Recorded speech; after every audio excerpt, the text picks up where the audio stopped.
I just got to the top and it's actually looking promising. Good morning.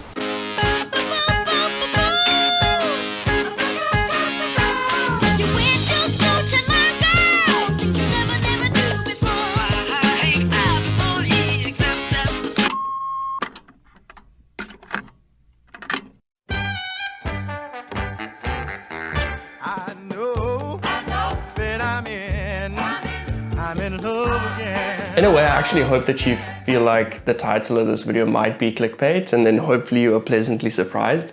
But we need to cover a little bit of groundwork just concerning habits and the way that I engage, and I'm assuming you engage with Instagram. Habits work like this, especially pertaining to Instagram. You've got a cue, in this case probably something like boredom, then you've got a craving. You want to get rid of the boredom, or you want to be entertained, and then the response is going on to Instagram in this case, because it's an easy sort of like means towards an end, which is entertainment. And then the reward is a tiny dopamine spike, and then that tiny dopamine spike keeps us on Instagram, and then we scroll and scroll and scroll, and then we regret the amount of time that we spent on Instagram. So I started to delete Instagram, but I realized that that doesn't really solve the problem, because I would just download the app again. But I found a pretty easy and I feel like useful way of engaging with Instagram that actually helps you build good habits. Building good habits, by my estimation, is doing useful things on a regular basis. For me, useful means making films and reading books. Those are two things that I aspire to doing more consistently.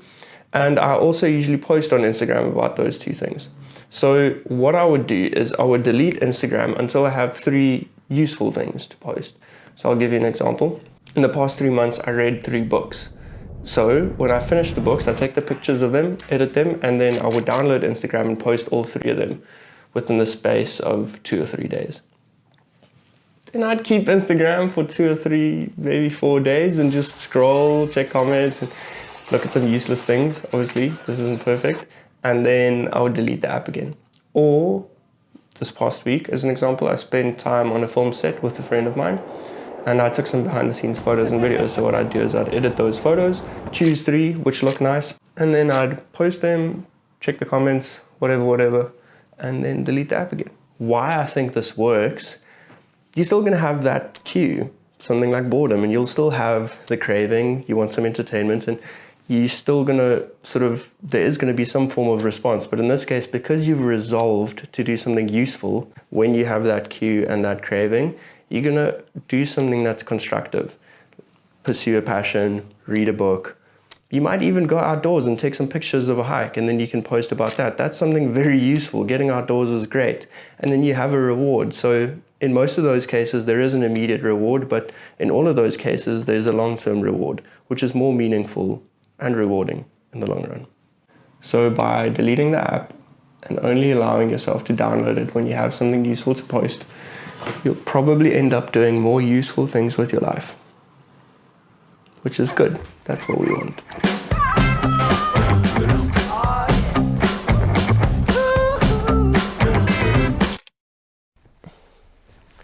So I started a Patreon page recently.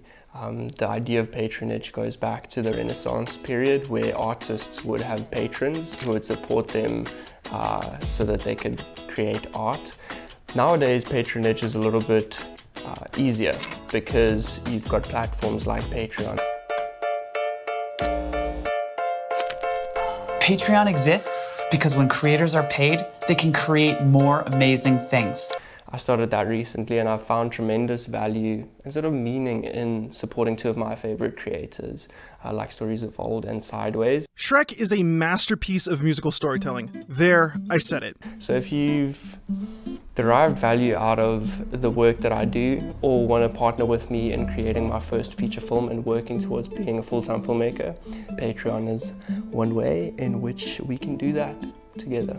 The link is in the description, and I will see you guys soon.